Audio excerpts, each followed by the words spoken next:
Good morning students. उम्मीद है आप सभी ठीक होंगे। आज हम सोशल साइंस सिविक्स का एक टॉपिक पढ़ेंगे और टॉपिक है अंडरस्टैंडिंग द लॉ। अंडरस्टैंडिंग मतलब कि समझना, द लॉ किसके बारे में, लॉ के बारे में, यानी कि लॉ क्या होते हैं, लॉ होते हैं कानून। तो लेसन का नाम है कानून की समझ। तो सबसे पहले मैं आपको बच्चों इसके बारे में, लॉज के बारे में कुछ ऐसे ही जनरल बताती हूँ कि लॉज होते क्या हैं। अब देखिए लॉज जो होते हैं वो क्या होते हैं, जैसे कि मैं आपको एक ऐसे एग्जांपल देती हूँ कि लॉज होते हैं कानून, ठीक है। तो कानून जो होते हैं वो क्या होते हैं, सबसे पहले मैं आपको बताती हूँ कि देखिए मैरिज जब किसी भी मतलब कि मेल या फीमेल की होती है, तो मैरिज जब गर्ल्स की मैरिज करते हैं हम लोग, तो गर्ल्स की मैरिज की एज जो होती है वो 18, girls should be 18 and boy should be 21। तो क्या है ये, मतलब कि क्यों, मतलब कि बोलते हैं कि गर्ल्स की 18 ही होनी चाहिए और बॉयज़ की 21। दैट मीन्स ये कानून है ना, कानून बनाया हुआ है कि लड़की की एज 18 ही होगी, लड़कों की 21। अब हम लोग जाते हैं वोट डालने जाते हैं। अब ऐसे तो कोई बच्चा जा नहीं सकता है, ठीक है ना। अब बच्चा तो कोई जाता नहीं, उसकी भी एक मतलब कि वो एक लॉ बनाया हुआ है, एक रूल बनाया गया है कि वोट डालने के लिए एज जो है वो 18 ही होगी। तो उसके बाद मतलब कि एक वोटर कार्ड अपनी एक आइडेंटिफाई हो जाती है ना, जब हम मतलब वोट डाल देते हैं, ठीक है ना। तो अब हम कोई भी जैसे कि प्रॉपर्टी कोई खरीदते हैं, कोई मतलब कि सेलिंग करते, खरीदते हैं, बेचते हैं, प्रॉपर हमारे पास उसके क्या होते हैं, एक पेपर होते हैं, ठीक है। और ये सब जो मतलब कि पेपर होते हैं, मतलब खरीदना बेचना, ये सब जो पेपर होते हैं ये क्या है, मतलब कानून, कानून जिसे कहते हैं ना। ऐसे तो कोई मतलब क्या कैसे ले लेगा, कैसे कोई आपकी मतलब प्रॉपर्टी ले लेगा, ठीक है। बहुत सारे रूल्स होते हैं, लॉज के अंडर रहकर हमें प्रॉपर्टी जो है वो अपनी खरीदनी या बेचनी होती है। ये सारे जो लॉज है ये कौन बनाता है, ये हमारे जितने भी लॉज है ये हमारे पार्लियामेंट्री बनाती है, पार्लियामेंट्री। और इनको क्या इम्प्लीमेंट्री कौन करता है, ये करते हैं एग्जीक्यूटिव के थ्रू। तो चलिए हम अब इस लेसन को थोड़ा सा आगे डिटेल पढ़ते हैं। चलिए, व्हाट आर लॉज, लॉज होते क्या है। The system of rules which a particular country or community recognize as a regulating the action of its member and which it may enforce by the imposition of penalties का मतलब होता है जिसे कहते हैं ना आरोप करना, मतलब कि आरोप करना जिसे कहते हैं कि मतलब पनिश जिसे कहते हैं पेनल्टीज, शायद यही, हाँ इसका मतलब यही है, शायद नहीं यही है। तो मतलब कि इसका मतलब ये होगा कि रूल्स के अकॉर्डिंग एक कंट्री या मतलब कि उसकी जो कम्युनिटी होती है अपने मेंबर, मतलब अपने मेंबर के काम को प्रॉपरली आइडेंटिफाई करता है, उसे मतलब कि पूरे रूप से पहचानता है। और उससे क्या करता है वो, उसके मतलब कि उसकी जो पनिश, मतलब कि जिस आगे लिखा हुआ ना विच इट में enforce by the imposition of penalties, मतलब कि इसके अकॉर्डिंग वो उसके पनिश भी कर सकता है।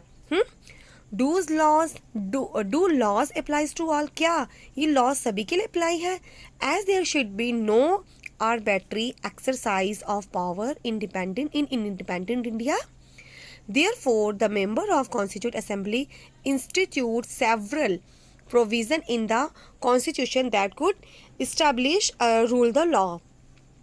चूँकि यानी कि ऐसा है, माना गया है कि मतलब कि स्वतंत्र भारत में, मतलब इंडिपेंडेंस इंडिया में भारत की गवर्नमेंट में कोई भी मतलब कि अपनी अपनी मनमानी नहीं कर सकता है। आर्बिट्री होता है कि मतलब कि कोई भी अपनी मतलब कि रूल्स, मतलब कि गवर्नमेंट के जो होते हैं ना रूल्स, उनके अकॉर्डिंग कोई अपनी मनमानी नहीं, अपना कोई मतलब जिसे कहते हैं ना एक्शन नहीं ले सकता है। उसे सब कुछ लॉज के अकॉर्डिंग ही करना होता है। क्यों, इसीलिए कॉन्स्टिट्यूट असेंबली के जो मेंबर हैं उन्होंने कॉन्स्टिट्यूशन में कई कानून मतलब बनाए थे, और उनका मतलब जो उनके जो लॉज थे वो हम सबको जो है वो मानने ही पड़ेंगे। All person in independent India are equal before the law. और इन इंडिपेंडेंस इंडिया में भारत के मतलब कि इंडिया के सभी जो लोग हैं वो उनके लिए कानून, मतलब कि बिफोर द लॉ उनके लिए कानून जो है वो बिल्कुल जो है इक्वल है, बराबर है, कोई भी किसी के लिए छोटा या बड़ा नहीं है। All laws apply equally to all citizens of the country and no one can be above the law. That means the law cannot discriminate between the person on the basis of their religion, caste और gender. अब सारे कानून जो है वो सबके लिए बराबर है, भारत के सभी नागरिकों के लिए. सिटीजन होता है नागरिक, रहने वाले लोगों के लिए, of the country, and no one can be above the law. और कानून के ऊपर कोई नहीं जा सकता है. दैट मीन्स इसका मतलब क्या है कि जो कानून है वो किसी को भी डिस्क्रिमिनेट, यानी कि जिसे कहते हैं ना मतलब कि डिफरेंशिएट जिसे कहते हैं, कि कोई मतलब एक दूसरे के लिए डिस्क्रिमिनेट नहीं है बिटवीन द पर्सन, किसी भी पर्सन को लेके ऑन द, चाहे वो किसी के धर्म को लेकर हो, कास्ट को लेकर हो या फिर जेंडर को लेकर हो. एनी क्राइम और violation of law has a specific punishment. अगर कोई भी क्राइम करता है, क्राइम होता है अपराध करना, या वायलेशन ऑफ लॉ या कानून को तोड़ता है, उसके लिए हैज़ अ स्पेसिफिक पनिशमेंट, उसके लिए एक पनिशमेंट भी है, उसको सज़ा भी दी जाती है. अब मैं आपको एग्जांपल बताती हूँ. जैसे कि a government official help his son go into hiding because his son has a given 10-year jail sentence by a district court for a crime that he has committed. एक गवर्नमेंट मुलाजिम है, उसने अपने बेटे की मदद की, उसके बेटे ने कोई क्राइम किया था, उसको डिस्ट्रिक्ट कोर्ट ने 10 साल की जेल दी. ठीक है, लेकिन अभी इसमें हमें मतलब दिखता है, do you think that the action were, लेकिन एक मिनट, लेकिन गवर्नमेंट ऑफिशियल हेल्प, उसने जो गवर्नमेंट मुलाजिम था उसने अपने बेटे की हेल्प की.